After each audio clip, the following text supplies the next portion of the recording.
2035년 가을 베를린 국제위기분석센터는 한국 보고서를 긴급 발표했습니다. 10년 전 출산율 최저로 소멸 직전이던 국가가 55만 명의 새로운 인구를 받아들였습니다. 그것도 제2주율 5% 미만 95%가 영구 정착했습니다. 중앙아시아 에너지 루트가 새롭게 열렸고 외교 지형이 완전히 바뀌었으며 한국의 전략적 가치는 예측 불가능한 수준으로 상승했습니다. 독일 인구학자 엘리사 바우만은 이렇게 고백했습니다. 이것은 이민이 아니었습니다. 귀환이었습니다. 10년 만에 역사적 단절을 치유하며 국가 전략을 재편한 것은 전례가 없습니다. 이 놀라운 변화는 어떻게 시작되었을까요? 지금부터 그 출발점 2025년 한국으로 돌아갑니다. 10년 후를 바꿀 놀라운 선택의 시작을 공개합니다. 구독과 좋아요를 눌러주시고 감동의 대한민국 이라고 댓글을 남겨주세요. 저는 엘리사 바우만입니다. 숫자로 국가의 몰락과 생존을 분석해온 사람이죠. 2025년 초 제 책상 위에 이상한 보고서 하나가 올라왔습니다. 한국 인구 반등 이상 신호감지. 저는 그 제목을 보자마자 코웃음을 쳤어요. 한국이요? 출산율 0점대 국가가 인구 반등이라고요? 말도 안 되는 소리였습니다. 숫자는 거짓말을 하지 않아요. 한국의 출산율은 세계 최저였고 그건 명백한 사실이었죠. 그런데 보고서는 이상한 데이터를 보여주고 있었습니다. 출산율은 여전히 최저인데 정착 인구가 증가하고 있다는 겁니다. 저는 처음엔 일시적 착시라고 생각했어요. 아시아 국가들이 통계를 왜곡하는 건 한두 번 본 게 아니니까요. 20살 초반 동남아시아 개발 프로젝트에 참여했던 때가 떠올랐습니다. 그때 저는 완벽한 계획을 세웠었죠. 데이터도 완벽했고 시스템도 논리적이었어요. 하지만 프로젝트는 실패했습니다. 왜냐고요? 사람들이 숫자보다 감정을 앞세웠기 때문이에요. 약속은 지켜지지 않았고 계획은 무너졌죠. 그때부터 저는 아시아 국가들에 대해 선입견을 갖게 됐습니다. 빠르게 성장하지만 구조적으로는 취약하다. 시스템보다 감정이 앞선다. 한국도 마찬가지일 거라고 생각했어요. 하지만 이상하게도 이번 숫자는 너무 정교했습니다. 보고서를 다시 펼쳤어요. 가족 단위 정착 비율 78%. 이 숫자가 제 눈에 걸렸죠. 78%요? 노동 이민이었다면 개인 단위 이동이 대부분이어야 정상이에요. 하지만 가족 단위가 78%라는 건 이게 단순 노동 이민이 아니라는 뜻이었습니다. 정착을 목적으로 한 이동이라는 거죠. 저는 모니터를 뚫어져라 쳐다봤어요. 머릿속에서 계산이 돌아가기 시작했습니다. 가족 단위 이동은 준비 기간이 최소 6개월에서 1년은 걸려요. 학교 서류, 주거지 확보, 장기 비자. 즉흥적으로 할 수 있는 게 아니라는 겁니다.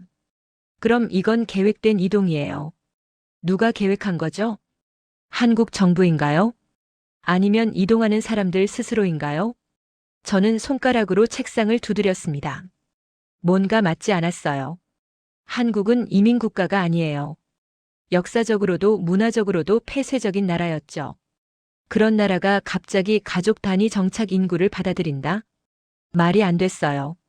저는 보고서를 덮었습니다. 이건 분명 착시일 거야. 일시적 현상이거나 통계 오류겠지. 그렇게 생각하려고 했어요. 하지만 머릿속에서 그 숫자가 계속 맴돌았습니다. 78%. 가족 단위. 정착. 저는 그날 밤 잠을 이루지 못했어요. 20년 넘게 국가 리스크를 분석해온 사람으로서 제 본능이 뭔가 잘못됐다고 속삭이고 있었죠. 틀린 건 보고서가 아니라 제 확신이었을지도 모른다는 생각이 스멀스멀 올라왔습니다. 하지만 저는 그 생각을 밀어냈어요. 아니야, 한국은 늘 그랬어. 빠르게 흉내내지만 오래 버틴 적은 없어. 이번에도 그럴 거야. 그렇게 스스로를 설득하려 했습니다. 하지만 제 안의 분석과는 이미 다른 결론으로 향하고 있었어요. 확인해야 한다고, 직접 눈으로 봐야 한다고 말이죠. 저는 다음 날 아침 일찍 사무실로 향했습니다. 동료들과 회의가 있는 날이었어요. 책상에 앉아 커피를 마시면서 생각했죠. 오늘 회의에서 이 보고서를 꺼내봐야겠다고요. 혹시 다른 사람들도 이상하다고 생각하는지 확인해 보고 싶었습니다. 회의실 문을 열었어요. 긴 테이블 주위로 동료들이 앉아 있었죠. 미국 출신 분석관, 영국 출신 경제학자, 프랑스 출신 인구학자. 모두 각자의 분야에서 최고라고 불리는 사람들이었습니다. 저는 보고서를 테이블 위에 펼쳤어요. 한국 인구 데이터에 대해 이야기를 꺼냈죠. 하지만 반응은 예상과 달랐습니다. 다들 별 관심이 없었어요. 한 동료가 말했죠. 엘리사, 한국은 우선순위가 아니야. 우리가 봐야 할 건 미국과 유럽이라고요. 다른 동료도 거들었습니다. 아시아 국가들은 참고 사례일 뿐이야. 메인 분석 대상이 아니라고요. 저는 그 순간 묘한 기분이 들었어요. 우리가 세계를 분석한다고 하면서 정작 세계의 절반은 보지 않고 있었던 겁니다. 한국은 비교 대상조차 아니었어요. 그냥 참고 자료. 그 이상도 이하도 아니었죠. 저도 사실 똑같았습니다. 한국을 진지하게 본 적이 없었어요. 늘 빠르게 흉내내는 나라. 오래 버티지 못하는 나라. 그렇게 생각해왔죠. 하지만 이번엔 달랐어요. 숫자가 너무 정교했고 패턴이 너무 명확했습니다. 이건 우연이 아니에요. 누군가 의도한 결과였죠. 회의가 끝나고 저는 자리로 돌아왔습니다. 모니터 앞에 앉아서 한참을 생각했어요. 그때 제 상사 마르쿠스 슈타인이 다가왔습니다.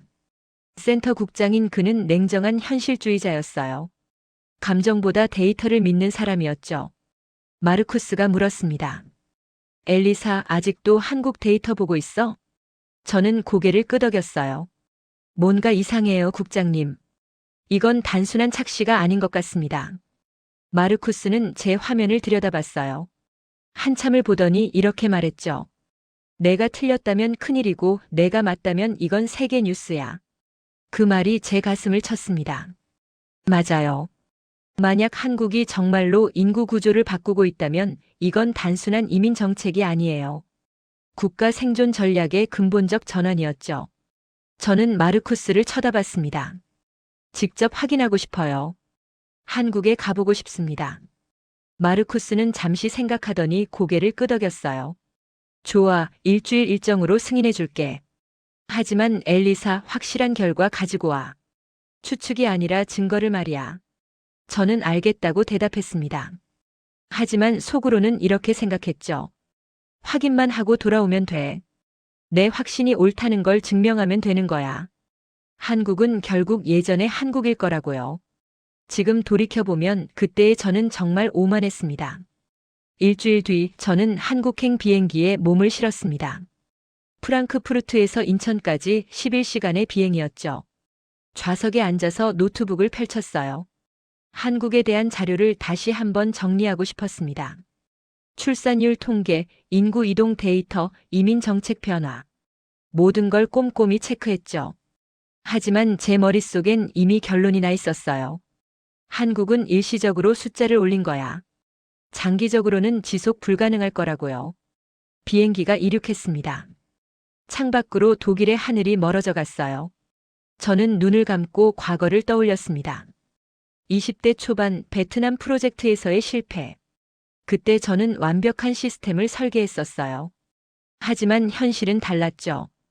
약속 시간은 지켜지지 않았고 계획은 매번 뒤틀렸습니다. 사람들은 감정으로 움직였어요. 논리가 아니라 관계로, 시스템이 아니라 인정으로요. 그때 저는 깨달았습니다. 아시아는 유럽과 다르다고요. 빠르게 성장하지만 구조는 약하다고요. 한국도 마찬가지일 거라고 생각했습니다. 삼성, 현대, K-팝. 겉보기엔 화려해 보이지만 내부는 취약할 거라고요. 비행기가 고도를 높였어요. 기내식이 나왔지만 입맛이 없었습니다. 저는 계속 데이터를 들여다봤어요. 가족 단위 정착 비율 78%. 이 숫자가 계속 제 눈에 밟혔죠. 도대체 누가 가족을 데리고 한국으로 가는 거지?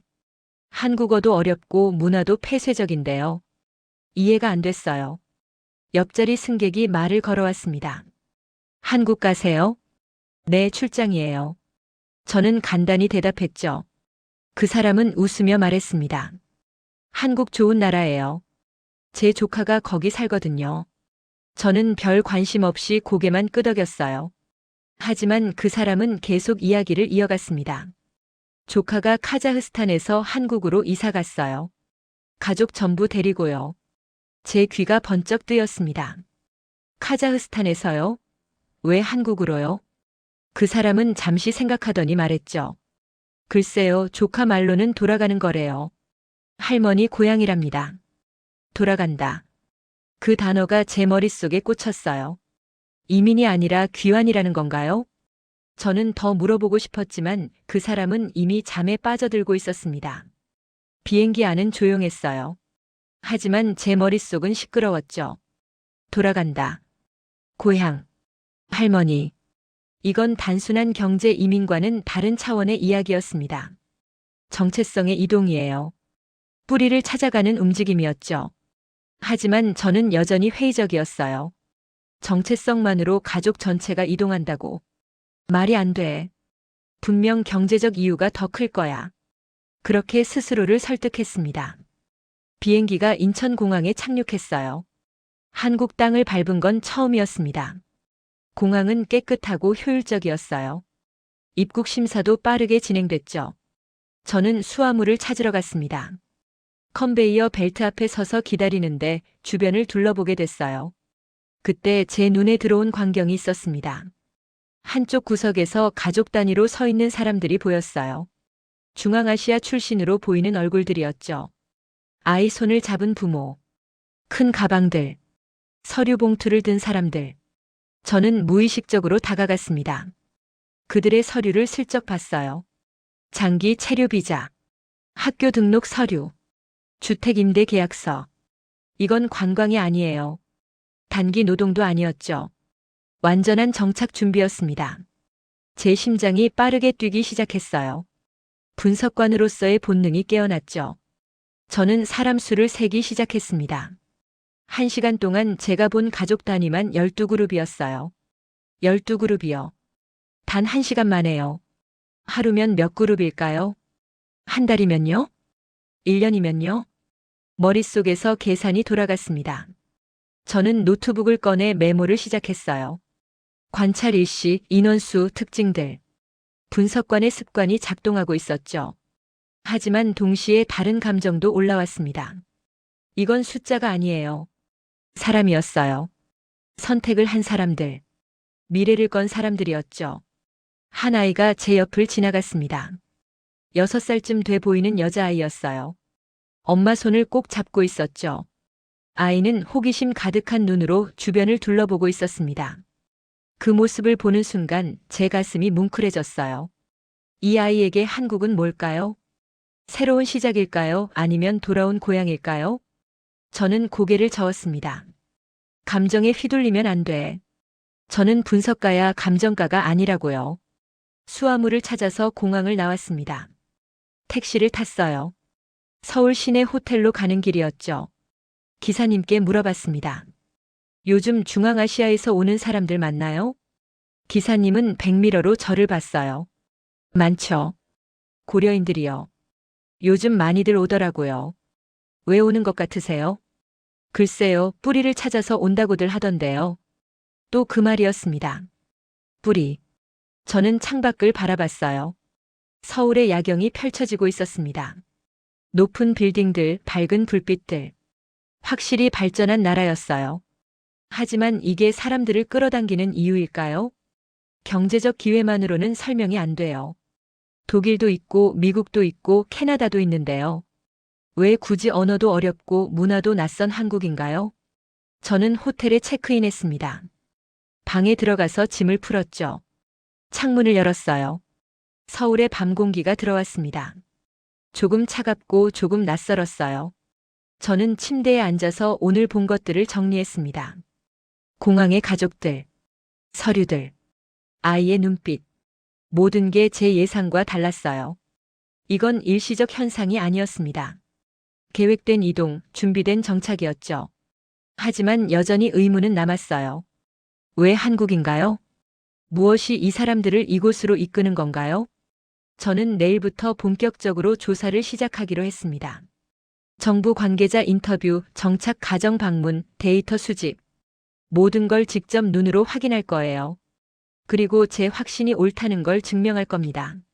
한국은 결국 일시적 성공에 불과할 거라고요. 하지만 잠자리에 누워서도 잠이 오지 않았습니다.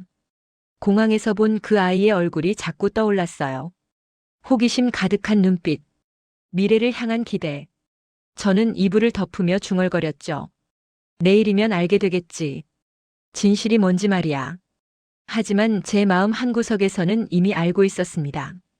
제가 찾으려는 건 진실이 아니라 제 확신에 대한 증거였다는 걸요. 그리고 그건 분석가로서 가장 위험한 태도라는 것도요. 저는 눈을 감았습니다. 내일부터가 진짜 시작이에요. 한국이 제게 무엇을 보여줄지 저도 궁금했습니다. 다음 날 아침 저는 일찍 일어났습니다. 오전 9시에 한국통계청 담당자와 약속이 있었어요. 호텔 조식을 간단히 먹고 택시를 탔죠. 대전으로 가는 길이었습니다. 창밖으로 한국의 풍경이 지나갔어요. 고속도로는 깔끔했고 차들은 질서정연하게 달렸죠. 확실히 인프라는 잘 갖춰진 나라였습니다. 하지만 저는 여전히 회의적이었어요. 인프라만으로는 사람이 오지 않아요. 더 깊은 이유가 있을 거라고 생각했죠. 통계청에 도착했습니다. 담당자는 박민수라는 이름의 40대 남성이었어요. 반갑게 악수를 청하더군요. 멀리서 오셨습니다. 독일에서 오셨다고요? 네, 한국의 인구 정책을 연구하고 있습니다. 저는 노트북을 펼쳤어요. 준비해온 질문들이 빼곡했죠. 박민수 씨는 자료를 꺼냈습니다. 프레젠테이션 파일이 스크린에 떴어요. 최근 5년간 한국의 인구 이동 통계, 출생률, 사망률, 이민 이탈. 모든 숫자가 정확하게 정리돼 있었죠. 저는 집중해서 들었습니다. 그런데 한 가지 그래프가 제 눈길을 끌었어요. 고려인 정착 가구 수 변화. 2020년부터 급격히 증가하고 있었습니다. 제가 물었죠. 이 증가세가 계속될 거라고 보시나요? 박민수 씨는 잠시 생각하더니 대답했습니다. 단순 예측은 어렵습니다. 하지만 패턴은 명확해요. 어떤 패턴인가요? 가족 단위, 장기 정착, 그리고 제2주율이 낮다는 겁니다. 제2주율. 그 단어가 제 귀에 꽂혔어요. 일반적으로 이민자들은 다시 떠나는 비율이 높아요. 첫 정착지가 기대와 다르면 다른 나라로 가죠. 하지만 한국의 고려인들은 달랐습니다. 한 번 정착하면 거의 떠나지 않았어요. 왜 그럴까요? 저는 물었습니다. 박민수 씨는 웃으며 말했죠. 그걸 저도 알고 싶네요. 아마 직접 만나보시면 알 수 있을 겁니다. 직접 만나보라고요? 네, 고려인 커뮤니티 센터를 방문해 보세요. 안산에 있습니다. 저는 메모했습니다. 안산 고려인 커뮤니티 센터. 통계청을 나오면서 생각했어요. 숫자만으론 부족해. 사람을 직접 만나봐야겠어. 그날 오후 저는 안산으로 향했습니다. 전철을 탔어요. 한국의 대중교통은 정말 편리했죠. 모든 게 연결돼 있고 표지판도 명확했습니다. 안산역에 내려서 택시를 탔어요. 고려인 커뮤니티 센터는 역에서 10분 거리였습니다. 건물은 생각보다 컸어요. 3층짜리 건물에 한글과 러시아어가 함께 써 있었죠. 문을 열고 들어갔습니다. 로비에는 사람들이 북적였어요. 아이들이 뛰어다니고 어른들은 서류를 들고 상담을 받고 있었죠. 한쪽에서는 한국어 수업이 진행 중이었습니다. 저는 안내 데스크로 갔어요.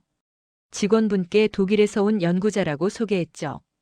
고려인 분들의 정착 과정을 연구하고 있다고요. 직원분은 친절하게 웃으며 말했습니다. 잠시만 기다리세요. 센터장님께 말씀드릴게요. 10분 후 센터장이 나왔습니다. 김영희라는 이름의 50대 여성이었어요. 고려인 3세라고 스스로를 소개했죠. 반갑습니다. 멀리서 오셨네요. 네, 한국의 고려인 정책에 관심이 많습니다. 김영희 센터장은 저를 사무실로 안내했어요. 차를 따라주며 이야기를 시작했죠. 고려인들이 왜 한국으로 오는지 아세요? 경제적 이유 아닌가요? 저는 솔직하게 물었습니다. 김영희 센터장은 고개를 저었어요. 그것만은 아닙니다. 돈이 목적이라면 러시아에 남거나 유럽으로 가죠. 그럼 뭔가요? 뿌리입니다. 할머니, 할아버지의 이야기예요. 또 그 말이었습니다. 뿌리. 저는 조금 답답했어요. 뿌리가 뭔가요? 구체적으로 설명해 주실 수 있나요? 김영애 센터장은 창밖을 바라봤습니다. 한참을 생각하더니 말했죠. 저희 할머니는 1937년에 강제 이주당했어요. 당시 5살이었죠. 기차에 실려서 중앙아시아로 갔습니다. 돌아올 수 없었어요. 할머니는 평생 한국을 그리워하셨어요. 돌아가기 전에 하신 마지막 말씀이 한국 땅을 밟고 싶다는 거였습니다. 김영애 센터장의 목소리가 떨렸어요. 저도 모르게 가슴이 먹먹해졌죠. 할머니는 못 돌아오셨지만 저는 돌아왔습니다. 그게 고려인들이 한국에 오는 이유예요. 돈이 아니라 할머니의 꿈이죠. 저는 말문이 막혔습니다. 이건 제가 예상했던 대답이 아니었어요. 경제 논리, 시스템 분석, 정책 효과. 그런 걸 기대했는데 나온 건 할머니의 꿈이었죠. 잠시 침묵이 흘렀습니다. 김영애 센터장이 다시 말했어요. 누군가를 만나보시겠어요? 최근에 정착한 가족이 있습니다. 네, 만나보고 싶습니다. 김영애 센터장은 전화를 걸었어요.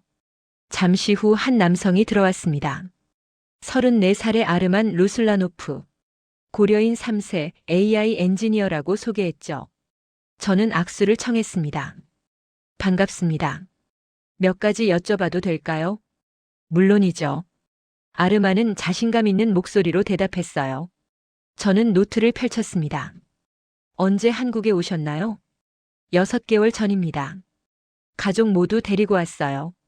어디서 오셨어요? 카자흐스탄 알마티에서요. 왜 한국이었나요? 미국이나 유럽은 고려하지 않으셨나요? 아르마는 잠시 생각했습니다. 그곳들도 제안을 받았어요. 실리콘밸리에서도 연락이 왔었죠. 하지만 한국을 선택하셨군요. 네. 이유가 뭔가요? 아르마는 천천히 말했습니다. 할머니 때문입니다. 저는 펜을 멈췄어요. 또 할머니였습니다.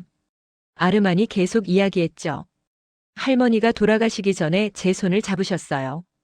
그리고 이렇게 말씀하셨습니다. 아르마나, 너는 돌아갈 수 있구나. 그 말씀이 제 가슴에 꽂혔습니다. 저는 그때 깨달았어요. 제가 가진 기술, 능력, 기회. 이 모든 게 할머니의 희생 위에 있다는 걸요. 할머니는 못 돌아오셨지만 저는 돌아올 수 있었습니다. 그래서 왔어요. 저는 숨이 막히는 것 같았습니다. 이건 경제 계산이 아니었어요. 정체성의 이동이었죠. 뿌리를 찾는 여정이었습니다. 아르만의 눈빛이 흔들리지 않았어요. 확신에 차 있었죠. 저는 질문을 이어갔습니다. 가족들은 적응하고 있나요? 네, 아이가 학교에 다니고 있어요. 한국어도 빠르게 배우고 있습니다. 힘든 점은 없으세요? 있죠. 언어도 어렵고 문화도 다릅니다. 하지만 이건 돌아온 거예요. 이민이 아니라요. 그 차이가 큽니다. 저는 고개를 끄덕였습니다.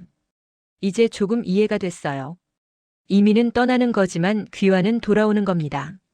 심리적으로 완전히 다른 거였죠. 아르만과의 인터뷰를 마치고 저는 센터를 나왔습니다. 해가 지고 있었어요. 안산의 저녁 거리는 활기찼습니다.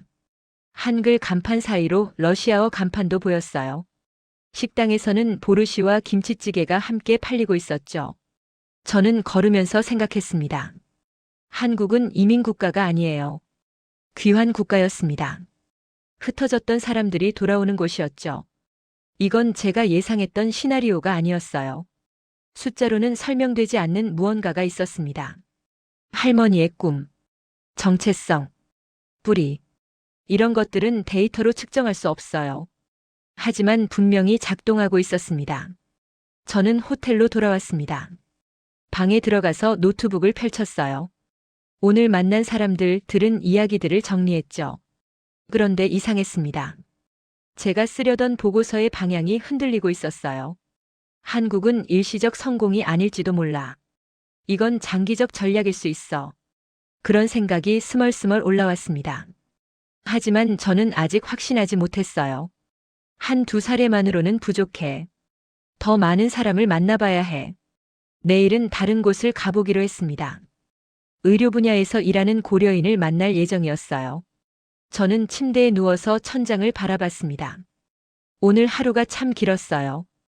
독일을 떠날 때와 지금의 제 마음이 달라져 있었죠. 확신은 균열이 가고 있었고 의문은 점점 커지고 있었습니다. 한국은 대체 뭘 하고 있는 걸까요? 이건 정말 우연일까요? 아니면 계획일까요? 저는 눈을 감았습니다.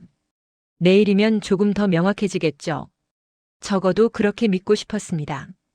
다음 날 아침 저는 다시 인천공항으로 향했습니다. 이번엔 연구 목적이 아니라 확인 차원이었어요. 어제 아르만을 만나고 나서 계속 머릿속을 맴도는 게 있었죠. 정말로 가족 단위 이동이 대부분일까? 통계는 봤지만 직접 눈으로 보고 싶었습니다. 공항 도착 로비에 자리를 잡았어요. 커피 한 잔을 들고 사람들을 관찰하기 시작했죠. 오전 10시부터 오후 2시까지 4시간 동안 저는 그곳에 앉아 있었습니다.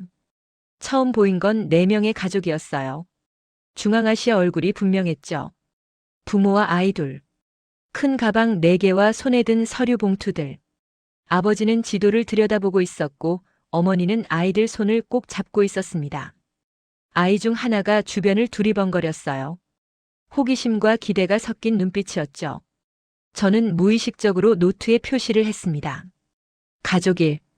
그 다음은 3명이었어요. 할머니와 부모로 보이는 부부.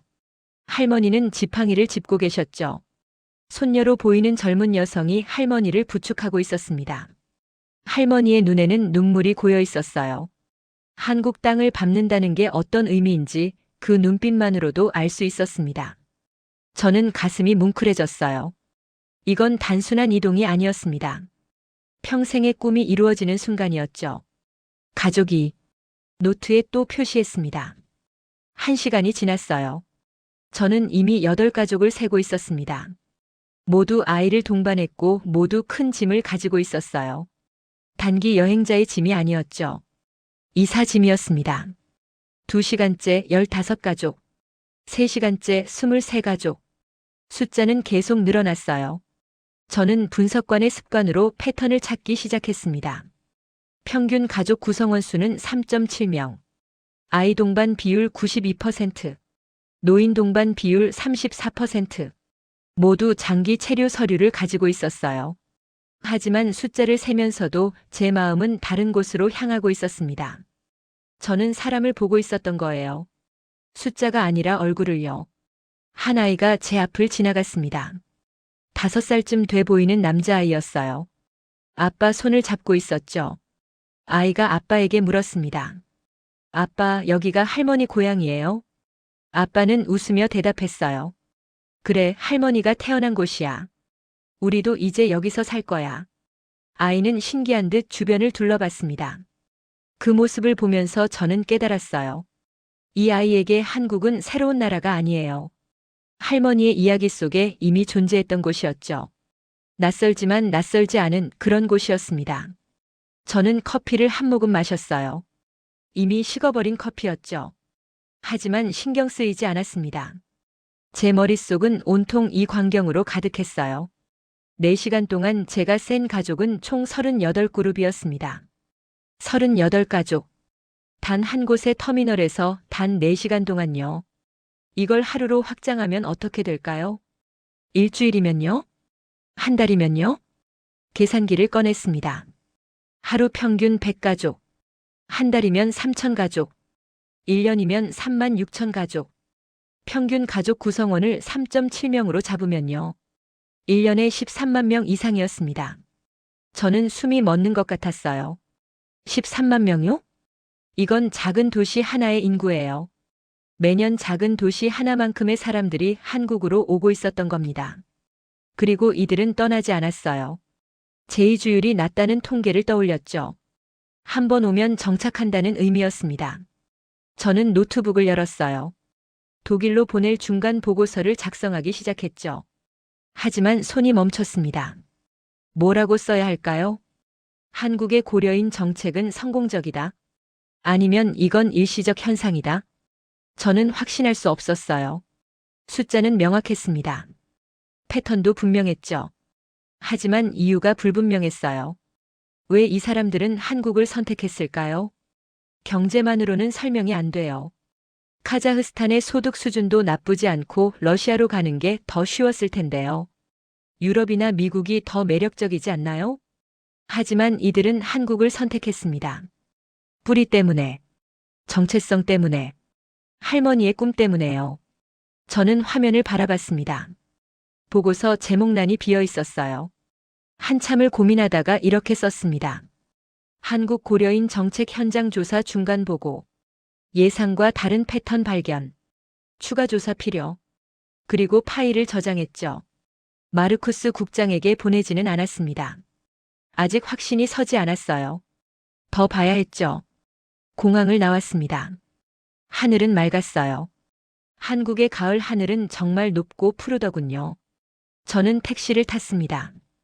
다음 일정지로 향하는 길이었어요. 서울 시내의 한 병원. 거기서 일하는 고려인 의사를 만나기로 했죠. 택시 안에서 창밖을 바라봤습니다. 서울의 거리는 북적였어요. 사람들은 바쁘게 걸어 다녔죠. 그 중에는 고려인도 섞여 있을 거예요. 이미 이 도시의 일부가 된 사람들이요. 저는 문득 궁금해졌습니다. 10년 후 한국은 어떤 모습일까요? 이 사람들이 뿌리 내리고 아이들이 자라고 손주들이 태어나면요.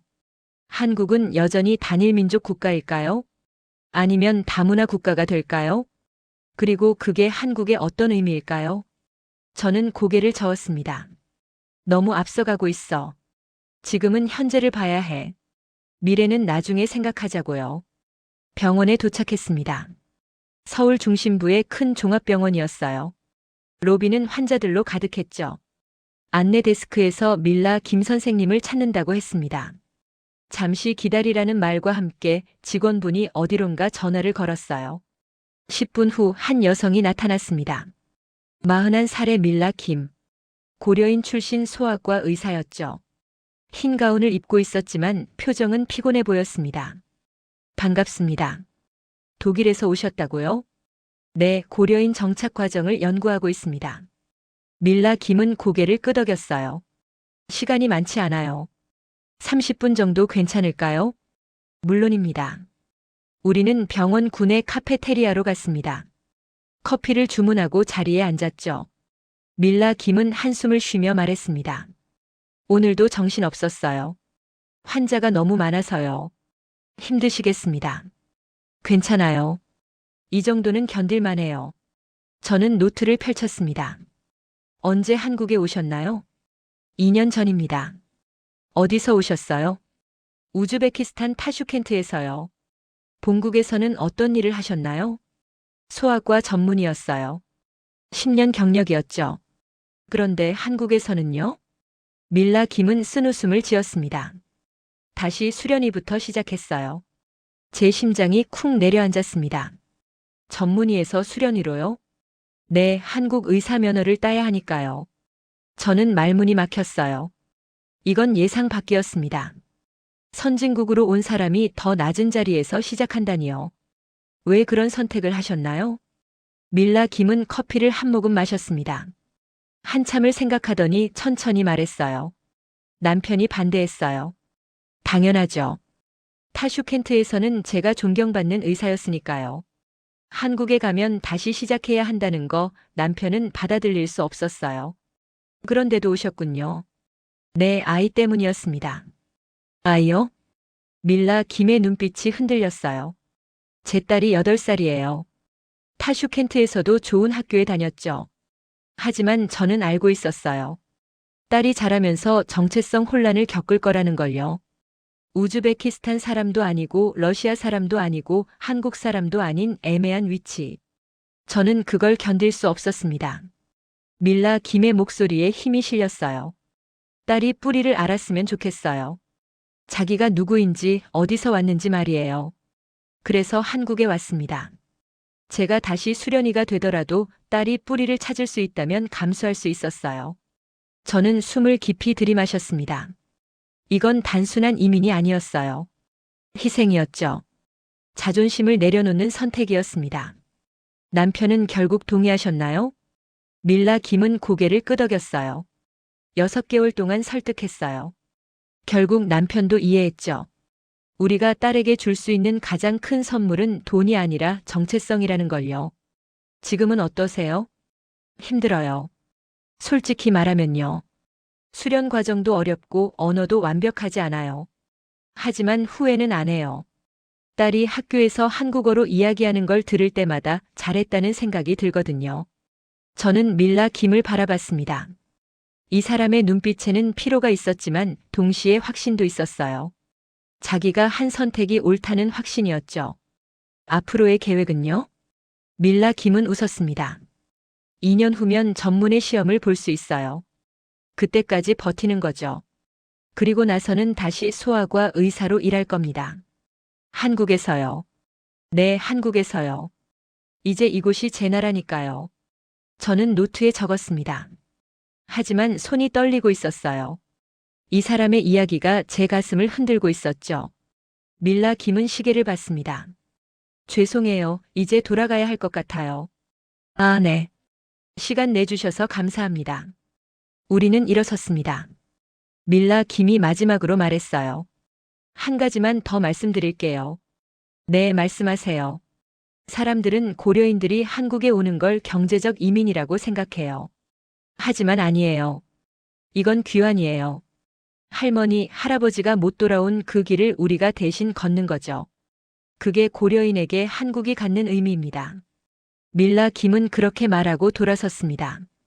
저는 그 자리에 서서 한참을 멍하니 있었어요. 귀환. 그 단어가 제 머릿속을 가득 채웠습니다. 이건 제가 알던 이민 이론으로는 설명이 안 돼요. 푸시 풀 요인, 경제적 인센티브, 사회적 네트워크. 모든 이론이 무너지고 있었습니다. 저는 병원을 나왔어요. 서울의 저녁 거리가 펼쳐졌죠. 퇴근 시간이라 사람들로 붐볐습니다. 저는 걸으면서 생각했어요. 공항에서 본 38가족. 아르만의 할머니 이야기. 밀라 김의 희생. 이 모든 게 하나로 연결되고 있었습니다. 한국은 사람을 단순히 받아들이는 게 아니에요. 뿌리를 돌려주고 있었죠. 흩어졌던 가족을 다시 모으고 있었습니다. 그리고 그게 숫자로 나타나고 있었어요. 정착률, 재이주율, 가족 단위 비율. 모든 숫자가 이 이야기를 증명하고 있었습니다. 저는 호텔로 돌아왔습니다. 방에 들어가서 침대에 주저앉았어요. 오늘 하루도 정말 길었습니다. 노트북을 열었죠. 보고서를 써야 했어요. 하지만 뭐라고 쓸까요? 제 확신은 이미 무너졌습니다. 한국은 일시적 성공이 아니었어요. 장기적 전략이었고 그건 작동하고 있었죠. 저는 키보드에 손을 얹었습니다. 그리고 천천히 타이핑하기 시작했어요. 한국의 고려인 정책은 단순한 이민 정책이 아니다. 이것은 역사적 단절을 치유하는 국가 프로젝트다. 그리고 그것은 예상보다 훨씬 깊고 훨씬 강력하다. 문장을 쓰면서 저는 깨달았습니다. 제가 찾으려 했던 건 한국의 약점이었어요. 하지만 찾은 건 한국의 전략이었죠. 그리고 그 전략은 제가 생각했던 것보다 훨씬 치밀했습니다. 저는 파일을 저장했어요. 내일은 또 어떤 이야기를 듣게 될까요? 벌써부터 궁금했습니다. 며칠이 지났습니다. 저는 여전히 한국에 있었어요. 원래 일주일 일정이었는데 이미 열흘이 넘었죠. 마르쿠스 국장에게 연장을 요청했습니다. 더 조사가 필요하다고 말했어요. 국장은 흔쾌히 승인해줬죠. 하지만 이유를 물었습니다. 엘리사, 뭔가 발견한 거야? 저는 잠시 망설였어요. 뭐라고 대답해야 할까요? 발견했다고 해야 할까요? 아니면 혼란스럽다고 해야 할까요? 결국 이렇게 말했습니다. 예상과 다릅니다. 더 복잡해요. 국장은 웃으며 말했죠. 그럼 제대로 파봐. 우리가 놓친 게 뭔지 확실히 밝혀내. 전화를 끊고 나서 저는 창밖을 바라봤습니다. 서울의 아침 풍경이 펼쳐지고 있었어요. 출근하는 사람들, 학교 가는 아이들. 그중 얼마나 많은 사람이 고려인일까요? 어쩌면 제가 생각하는 것보다 훨씬 많을지도 모르죠. 오늘은 아르만을 다시 만나기로 했습니다. 지난번 인터뷰가 짧았어요. 더 깊이 이야기를 나누고 싶었죠. 아르만이 일하는 회사로 갔습니다. 판교에 있는 AI 스타트업이었어요. 깔끔한 사무실에 젊은 직원들이 북적였죠. 아르만이 저를 회의실로 안내했습니다. 다시 뵙네요, 엘리사 씨. 네, 시간 내주셔서 감사해요. 저는 노트를 펼쳤습니다. 지난번 인터뷰 후에 계속 생각했어요. 아르만 씨는 미국과 독일에서도 제안을 받으셨다고 했죠? 네, 맞아요. 구체적으로 어떤 제안이었나요? 아르만은 잠시 생각했습니다. 실리콘밸리의 한 AI 기업에서 연락이 왔어요. 연봉도 한국보다 2배 이상이었죠. 베를린의 스타트업에서도 제안이 왔고요. 유럽 영주권까지 지원해준다고 했습니다. 그런데도 한국을 선택하셨어요. 네. 경제적으로는 손해 아닌가요? 아르만은 고개를 저었습니다. 단기적으로는 그럴 수 있어요. 하지만 장기적으로는 아니에요. 무슨 뜻인가요? 아르만은 천천히 말했습니다. 미국에 갔다면 저는 영원히 이민자였을 거예요. 아무리 성공해도 외국인이죠. 아이들도 마찬가지고요. 하지만 한국은 달라요. 저는 돌아온 거니까요. 할머니의 손자가 집에 돌아온 거예요. 그 차이가 뭔가요? 아르만의 눈빛이 진지해졌습니다. 소속감이요. 미국에서는 제가 아무리 노력해도 카자흐스탄 출신 이민자예요. 하지만 한국에서는 고려인이에요. 이 땅과 연결된 사람이죠. 아이들도 마찬가지예요. 미국에서 태어났다면 아시안 아메리칸이었겠지만 한국에서는 그냥 한국 사람이에요. 정체성의 문제였습니다. 저는 고개를 끄덕였어요. 이제 조금씩 이해가 되기 시작했죠. 가족들은 어떻게 생각하나요? 처음엔 반대가 심했어요. 특히 아내가요. 왜요? 아내는 알마티에서 잘 나가는 변호사였거든요. 한국에 오면 다시 시작해야 한다는 게 두려웠죠. 밀라 김과 비슷한 상황이었습니다. 그래서 어떻게 설득하셨어요? 아르마는 잠시 멈췄습니다. 설득하지 않았어요. 함께 결정했죠. 아내에게 물었어요. 우리 아이들이 자라서 정체성 혼란을 겪으면 어떻게 할 거냐고요. 카자흐스탄 사람도 아니고 러시아 사람도 아니고 한국 사람도 아닌 그 애매한 위치 말이에요. 아내도 그 문제를 고민하고 있었어요. 그래서 함께 결정했습니다. 우리 세대가 희생하더라도 아이들에게는 확실한 뿌리를 주자고요. 저는 가슴이 먹먹해졌습니다. 이건 단순한 이민 결정이 아니었어요. 세대를 건너는 선택이었죠. 지금은 후회 없으세요? 아르마는 웃었습니다. 없어요. 물론 힘들 때도 있죠. 언어도 완벽하지 않고 문화도 다르니까요. 하지만 아이가 학교에서 돌아와서 한국어로 이야기할 때요. 친구들과 한글로 메시지를 주고받을 때요. 그때 저는 확신해요. 잘한 선택이었다고요. 할머니는 뭐라고 하셨어요? 아르만의 표정이 부드러워졌습니다. 할머니는 제가 한국에 온다고 했을 때 우셨어요. 기쁨의 눈물이었죠. 할머니가 이렇게 말씀하셨어요. 아르만아, 너는 내가 못한 일을 하는구나. 할머니는 평생 한국을 그리워하셨거든요. 하지만 돌아갈 수 없었어요. 소련 시절엔 불가능했고 소련이 무너진 후에도 너무 늙으셨죠. 그래서 할머니 대신 제가 돌아온 거예요. 할머니의 꿈을 이룬 거죠. 저는 말을 잇지 못했습니다. 목이 메는 것 같았어요. 이건 개인의 선택을 넘어서는 이야기였습니다. 역사적 단절을 치유하는 과정이었죠. 아르만이 계속 말했습니다. 엘리사 씨, 고려인에게 한국은 선택지가 아니에요. 숙명이죠.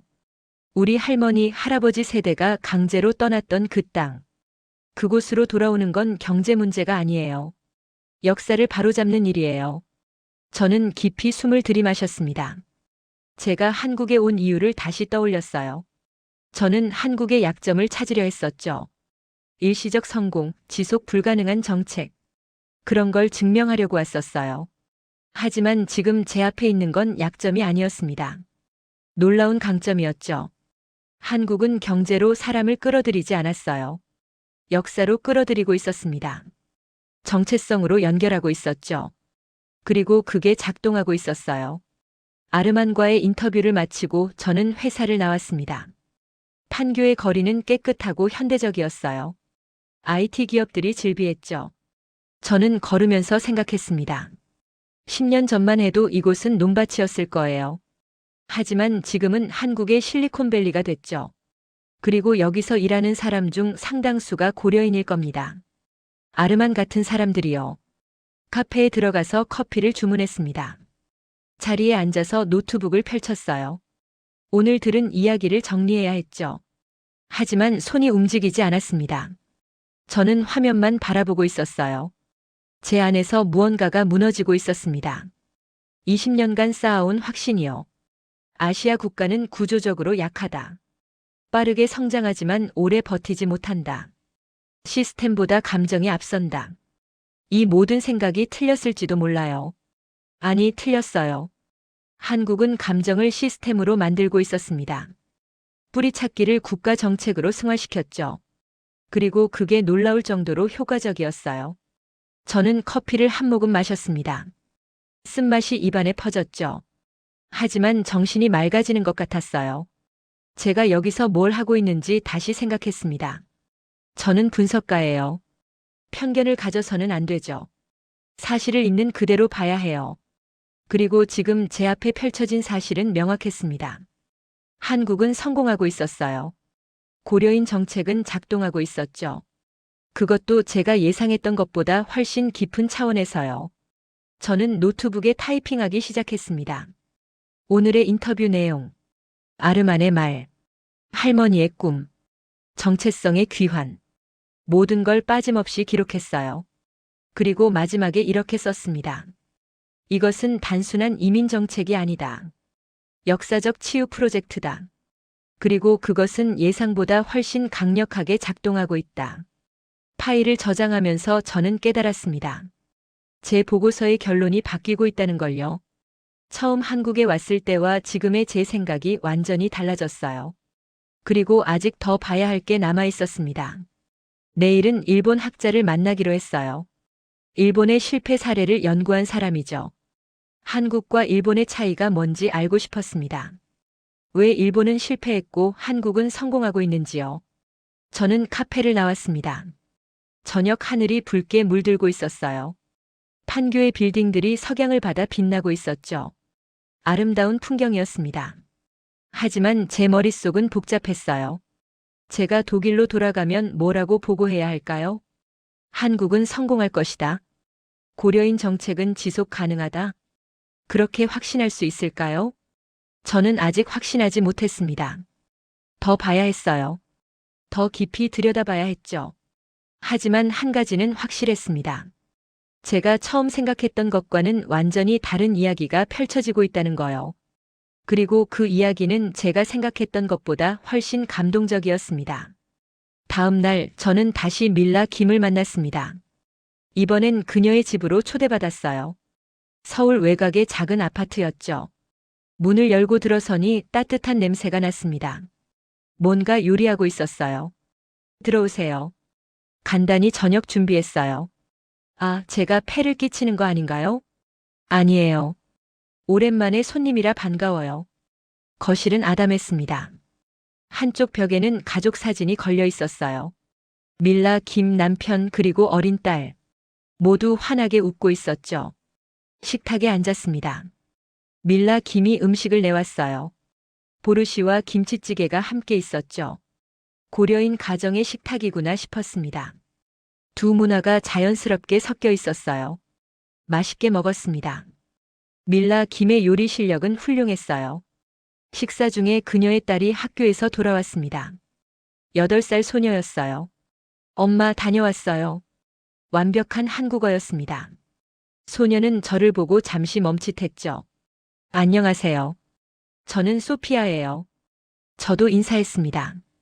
안녕, 소피아. 학교는 재미있었니? 네. 오늘 미술 시간에 그림 그렸어요. 소피아는 가방에서 그림을 꺼냈습니다. 한국의 풍경화였어요. 산과 한옥이 그려져 있었죠. 정말 잘 그렸구나. 소피아는 환하게 웃었습니다. 그 모습을 보면서 저는 밀라 김을 떠올렸어요. 이 아이를 위해 전문의 자리를 포기하고 수련회부터 다시 시작한 어머니. 그 선택의 무게가 느껴졌습니다. 소피아가 자기 방으로 들어간 후 밀라 김이 말했습니다. 소피아를 보면 제가 잘한 선택이라는 확신이 들어요. 저는 고개를 끄덕였습니다. 지난번에 여쭤보지 못한 게 있어요. 뭔가요? 남편분은 지금 뭘 하시나요? 밀라 김의 표정이 잠시 어두워졌습니다. 한국어를 배우고 있어요. 타슈켄트에서는 건축가였는데 한국에서는 아직 일을 못 구했어요. 자격증이 인정되지 않아서요. 또 한 번의 희생이었습니다. 힘드시겠어요? 네, 솔직히 말하면 힘들어요. 남편도 저도 본국에서는 전문직이었거든요. 여기서는 다시 바닥부터 시작하는 거죠. 그런데도 후회는 안 하시나요? 밀라 김은 잠시 생각했습니다. 후회요? 가끔은 해요. 특히 힘들 때는요. 타슈켄트에 있었다면 지금쯤 어땠을까 생각도 하죠. 하지만 소피아를 보면 그런 생각이 사라져요. 이 아이가 뿌리를 아는 것, 그게 가장 중요하니까요. 뿌리. 또 그 단어였습니다. 저는 천천히 물었습니다. 밀라 씨에게 뿌리가 뭔가요? 밀라 김은 창밖을 바라봤어요. 한참을 말이 없더니 천천히 이야기를 시작했습니다. 제 할머니 이야기를 해드릴게요. 할머니는 1937년에 강제 이주당했어요. 당시 7살이었죠. 기차에 실려서 중앙아시아로 갔습니다. 얼마나 많은 사람이 죽었는지 몰라요. 추위, 배고픔, 병. 할머니는 운 좋게 살아남았죠. 우즈베키스탄에 정착했어요. 그곳에서 평생을 사셨습니다. 결혼하고 아이 낳고 손주 보고. 하지만 할머니는 한 번도 자신을 우즈베키스탄 사람이라고 하지 않으셨어요. 늘 조선 사람이라고 하셨죠. 밀라 김의 목소리가 떨렸습니다. 할머니는 돌아가시기 전에 저에게 말씀하셨어요. 밀라야, 나는 못 돌아가지만 너는 갈 수 있을 거야. 그때를 잊지 말라고 하셨어요. 저는 그때 몰랐어요. 할머니 말씀이 무슨 뜻인지요. 하지만 소피아가 태어나고 나서 깨달았습니다. 할머니는 제가 뿌리를 찾길 원하셨던 거예요. 그래서 한국에 왔어요. 할머니의 소원을 이루기 위해서요. 저는 가슴이 먹먹해졌습니다. 이건 단순한 이민이 아니었어요. 세대를 건너는 약속이었죠. 밀라 김이 계속 말했습니다. 사람들은 물어요. 왜 굳이 한국이냐고요? 타슈켄트에서도 잘 살 수 있었잖냐고요. 맞아요, 잘 살았어요. 하지만 늘 뭔가 빠진 느낌이었어요. 우리가 누구인지 어디서 왔는지 그걸 모르고 사는 게 힘들었습니다. 특히 소피아가 자라면서 정체성에 대해 물어볼 때요. 엄마, 우리는 우즈베키스탄 사람이에요. 한국 사람이에요? 그 질문에 대답할 수가 없었어요. 그래서 결정했습니다.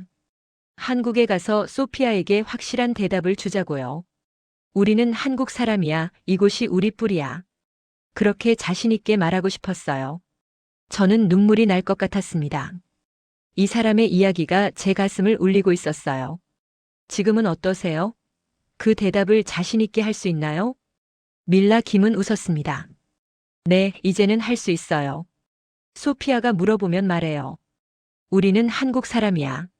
할머니의 고향이 바로 여기라고요. 그러면 소피아가 환하게 웃어요.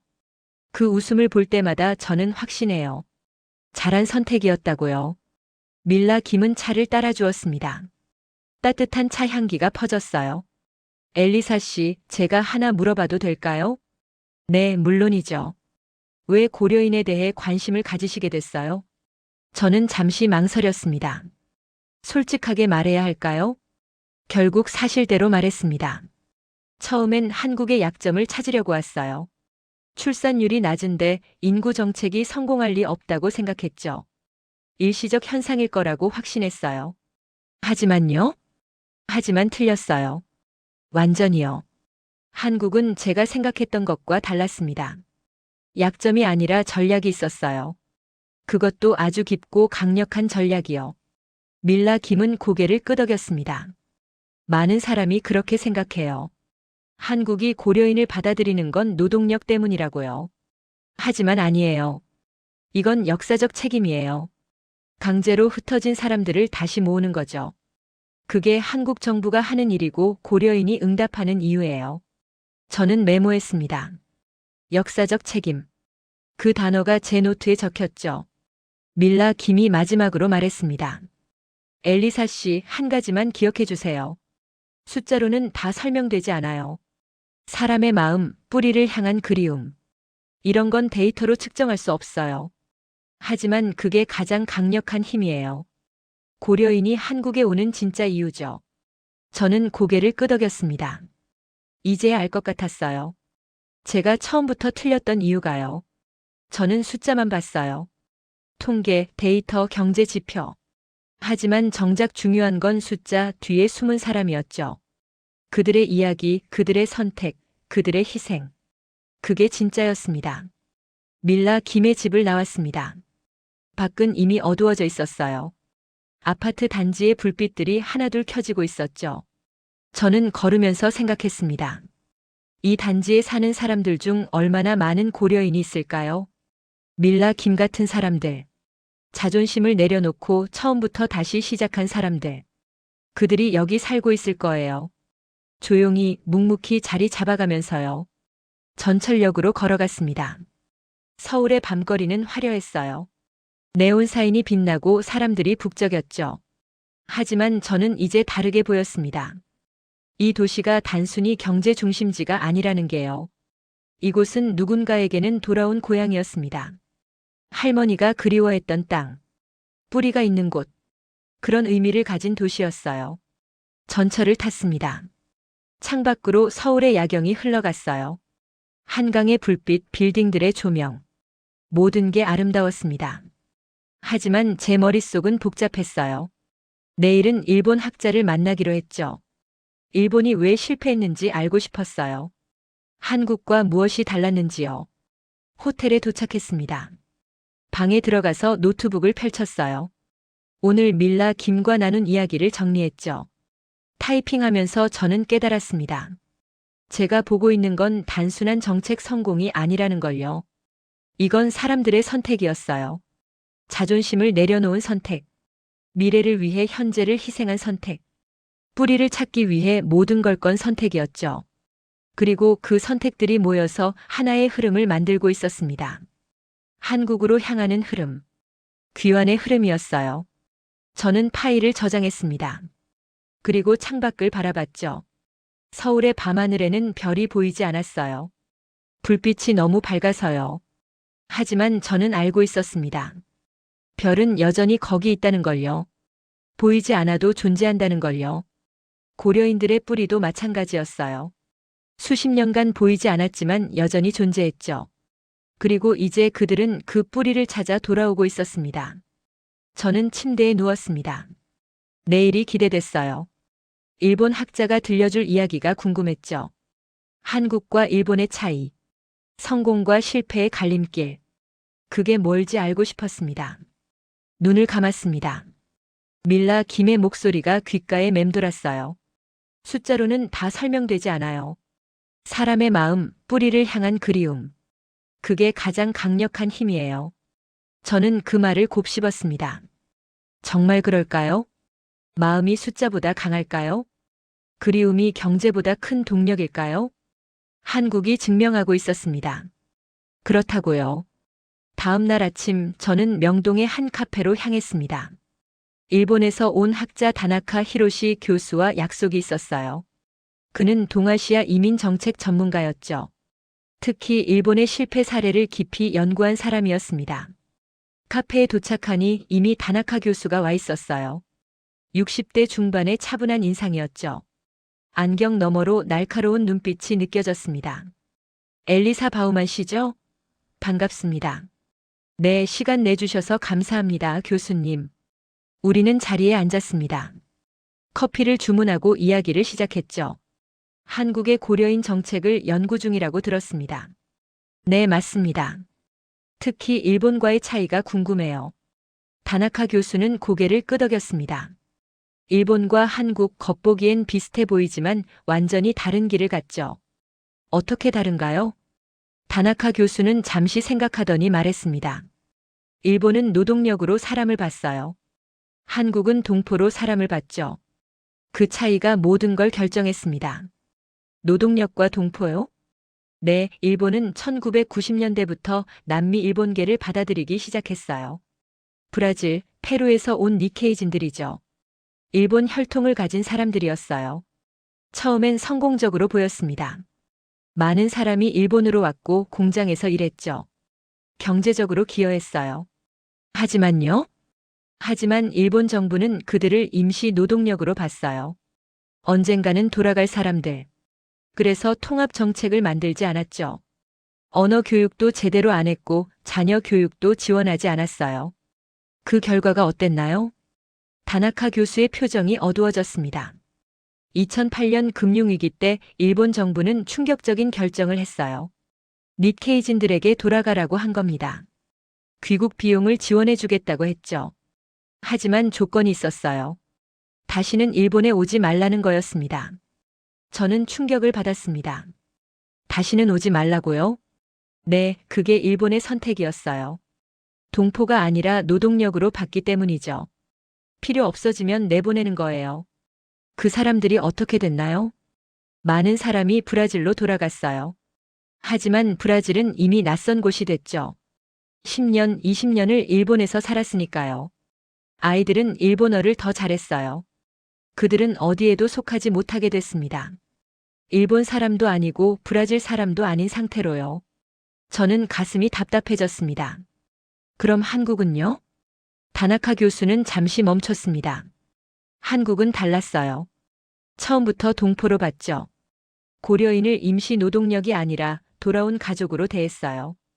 그게 어떻게 다른가요? 정책이 완전히 달라져요. 일본은 노동 비자만 줬지만 한국은 정착 지원을 했어요. 한국어 교육, 자녀 학교 등록, 의료보험, 주거 지원. 모든 게 장기 정착을 전제로 만들어졌죠. 그리고 가장 중요한 건 태도예요. 태도요? 네, 한국 정부는 고려인을 환영했어요. 돌아온 것을 축하했죠. 일본처럼 언젠가 떠날 사람이 아니라 영원히 함께할 사람으로 본 겁니다. 저는 고개를 끄덕였습니다. 이제 이해가 됐어요. 다나카 교수가 계속 말했습니다. 제가 한국 정부 관계자를 인터뷰한 적이 있어요. 그분이 이렇게 말하더군요. 고려인은 우리가 잃어버린 가족이다. 가족을 노동력으로 쓸 순 없지 않냐고요. 그 말을 듣고 저는 깨달았습니다. 일본과 한국의 근본적 차이가 뭔지요. 일본은 혈통을 경제적 도구로 봤어요. 한국은 혈통을 역사적 책임으로 본 거죠. 저는 숨을 깊이 들이마셨습니다. 역사적 책임. 밀라 김도 같은 말을 했었죠. 다나카 교수가 덧붙였습니다. 그리고 그 차이가 결과를 만들었어요. 일본의 니케이진 중 남은 사람은 거의 없어요.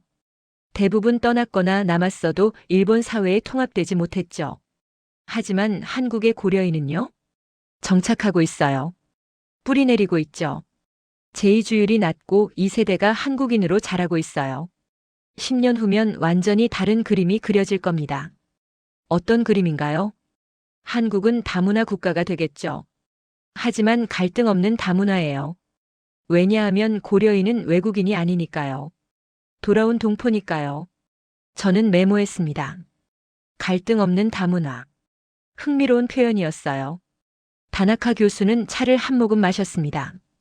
엘리사 씨, 제가 일본 정부에 조언한 적이 있어요. 한국을 배우라고요. 사람을 경제 도구로 보지 말고 공동체의 일원으로 보라고 했죠. 하지만 일본은 듣지 않았어요. 여전히 임시 노동력 정책을 고수하고 있어요.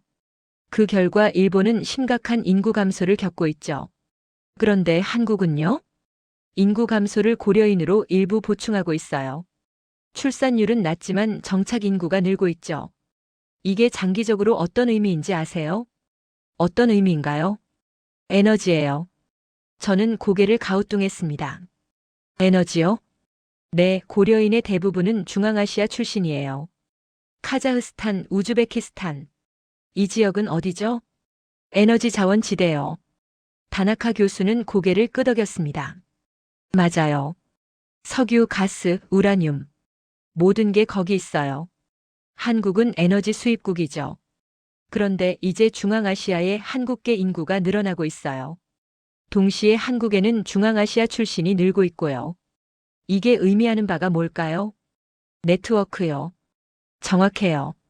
사람이 연결이 되는 거예요. 한국과 중앙아시아 사이에 인적 네트워크가 형성되는 겁니다. 이게 10년, 20년 후에는 엄청난 자산이 될 거예요. 에너지 협력, 경제 협력, 외교 관계. 모든 게 이 네트워크를 통해 강화될 겁니다. 저는 숨이 멎는 것 같았습니다. 이건 제가 전혀 생각지 못한 차원이었어요. 한국이 고려인을 받아들이는 건 단순히 인구 정책이 아니었습니다. 장기적 전략이었어요. 에너지, 외교, 경제를 연결하는 전략이었죠. 다나카 교수가 마지막으로 말했습니다. 엘리사 씨, 한국을 과소평가하지 마세요. 겉으로는 작은 나라처럼 보이지만 전략적으로는 매우 정교해요. 고려인 정책이 그 증거죠. 이건 단순한 이민 정책이 아니에요. 국가 생존 전략이고 미래 먹거리 확보 전략이에요. 그리고 그게 작동하고 있어요. 일본이 실패한 곳에서 한국은 성공하고 있습니다. 저는 고개를 끄덕였습니다. 이제야 전체 그림이 보이기 시작했어요. 한국이 뭘 하고 있는지요. 다나카 교수와 헤어진 후 저는 명동 거리를 걸었습니다. 관광객들로 붐비는 거리였어요. 하지만 저는 사람들이 보이지 않았습니다. 머릿속이 온통 방금 들은 이야기로 가득했죠. 한국은 사람을 전략으로 쓰고 있었어요. 노동력이 아니라 네트워크로요. 일시적 자원이 아니라 장기적 자산으로요. 그리고 그 전략은 역사와 정체성이라는 강력한 기반 위에 서 있었습니다. 저는 카페에 들어갔습니다. 노트북을 펼치고 오늘 들은 내용을 정리하기 시작했어요. 손이 빠르게 움직였죠. 일본의 실패, 한국의 성공. 노동력과 동포의 차이. 네트워크 전략. 모든 걸 빠짐없이 적었습니다. 그리고 마지막에 이렇게 썼어요. 내가 보지 못한 건 숫자가 아니라 태도였다. 한국은 고려인을 쓸모있는 자원으로 본 게 아니다. 돌아온 가족으로 봤다. 그 태도의 차이가 모든 결과를 만들었다. 파일을 저장하면서 저는 깨달았습니다. 제 보고서가 완전히 바뀌었다는 걸요. 처음 한국에 왔을 때 저는 확신했었죠. 한국은 일시적 성공에 불과할 거라고요. 하지만 지금은 반대로 확신하고 있었습니다. 한국은 성공할 거라고요. 그것도 제가 상상했던 것보다 훨씬 큰 성공을요. 저는 창밖을 바라봤습니다. 명동의 거리는 여전히 북적였어요. 한글 간판 사이로 영어, 중국어, 일본어 간판도 보였죠. 하지만 머지않아 러시아어 간판도 늘어날 겁니다. 고려인들의 가게, 식당, 회사들이요. 그리고 그게 서울의 새로운 풍경이 될 거예요. 이질적이지 않은 자연스러운 풍경으로요. 왜냐하면 그들은 외국인이 아니니까요. 돌아온 동포니까요. 저는 노트북을 닫았습니다. 내일은 마지막 일정이었어요. 통계청에서 최종 데이터를 받기로 했죠. 그리고 독일로 돌아갈 준비를 해야 했습니다. 2주가 넘는 출장이 끝나가고 있었어요. 하지만 저는 완전히 다른 사람이 돼 있었습니다.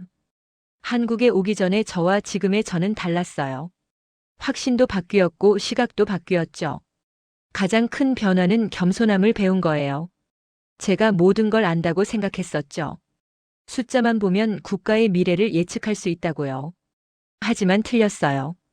숫자 뒤에는 사람이 있었고 사람 뒤에는 이야기가 있었습니다. 그 이야기를 들어야 진실을 알 수 있었어요. 카페를 나왔습니다. 저녁 하늘이 붉게 물들고 있었어요. 서울의 석양은 아름다웠습니다. 저는 그 풍경을 한참 바라봤죠. 내일이면 이 도시를 떠나요. 하지만 제 마음 한구석에는 한국이 남을 겁니다. 그리고 10년 후 한국이 어떻게 변했는지 보고 싶었어요. 제 예상이 맞는지 확인하고 싶었죠. 한국은 성공할 거예요. 고려인 정책은 작동할 거고요. 그리고 그때 사람들은 깨달을 겁니다. 한국이 얼마나 멀리 내다봤는지를요. 2035년 가을, 저는 다시 한국에 있었습니다. 10년 만이었어요. 인천공항에 내리는 순간부터 모든 게 달라 보였죠. 공항 안내방송이 한국어, 영어, 그리고 러시아어로 나왔어요. 10년 전엔 없던 일이었습니다. 입국장을 나오니 익숙하면서도 낯선 풍경이 펼쳐졌습니다. 사람들의 얼굴이 더 다양해져 있었어요. 중앙아시아 얼굴이 자연스럽게 섞여 있었죠. 택시를 탔습니다. 기사님은 고려인이었어요. 한국어가 유창했죠. 오랜만에 오셨나요? 네, 10년 만입니다. 많이 변했죠? 우리 같은 사람들이 많이 늘었어요. 저는 창밖을 바라봤습니다. 서울로 가는 길 표지판에 한글과 러시아어가 함께 있었어요. 식당 간판도 두 언어로 쓰여 있었죠. 정말 많이 변했네요. 기사님은 웃으며 말했습니다. 이제 우리도 서울 사람이에요.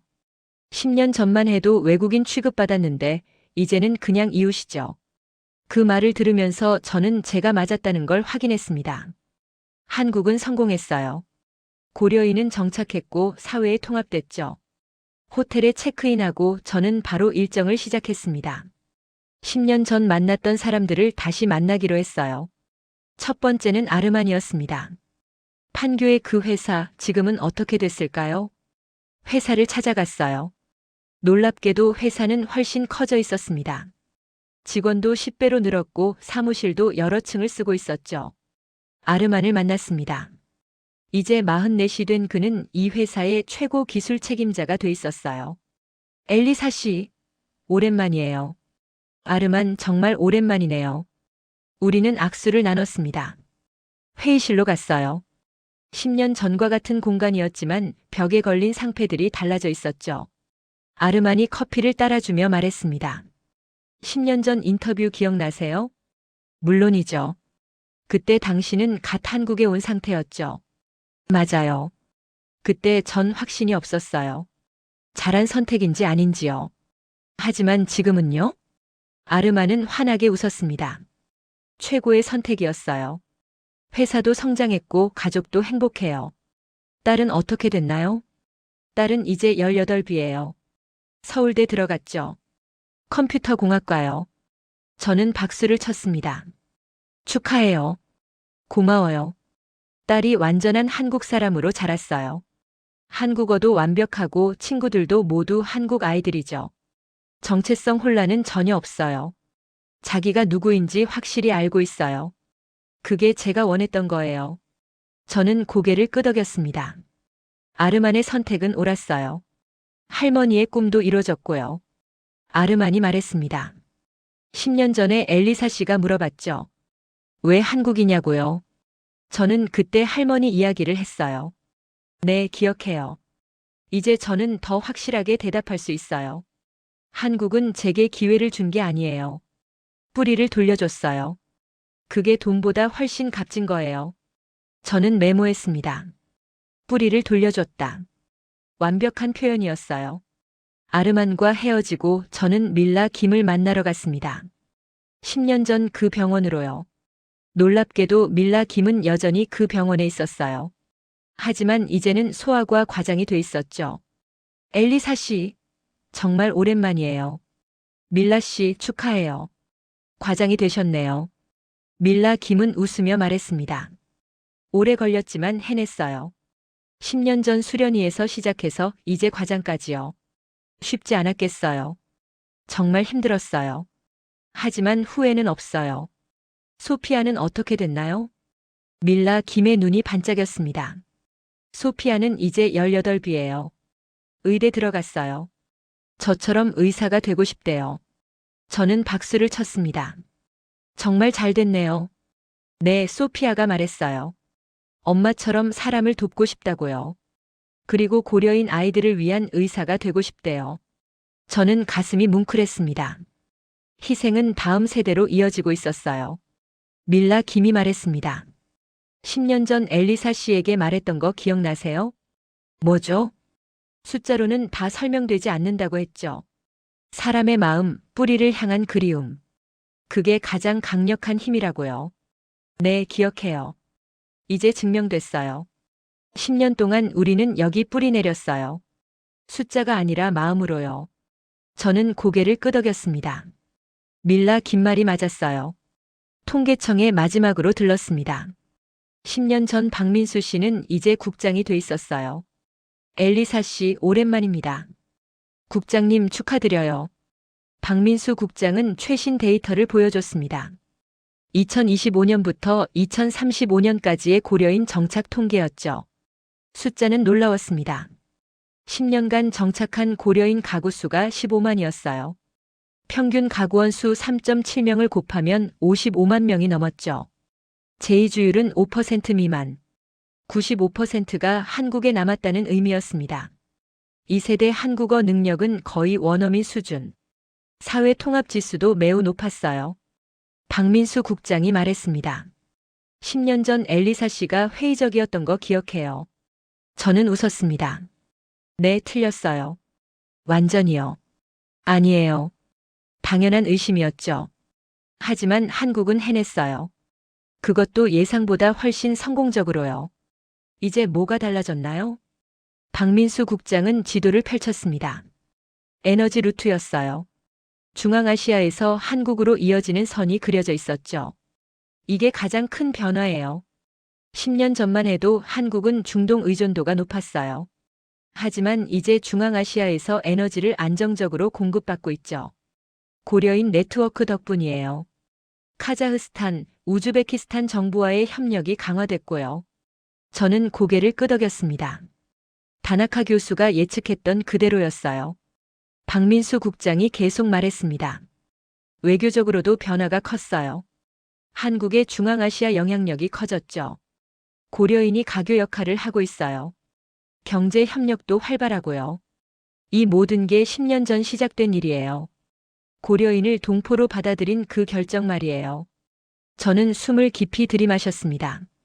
한국은 정말로 멀리 내다봤어요. 단순히 인구를 채우는 게 아니었습니다. 미래를 준비한 거였죠.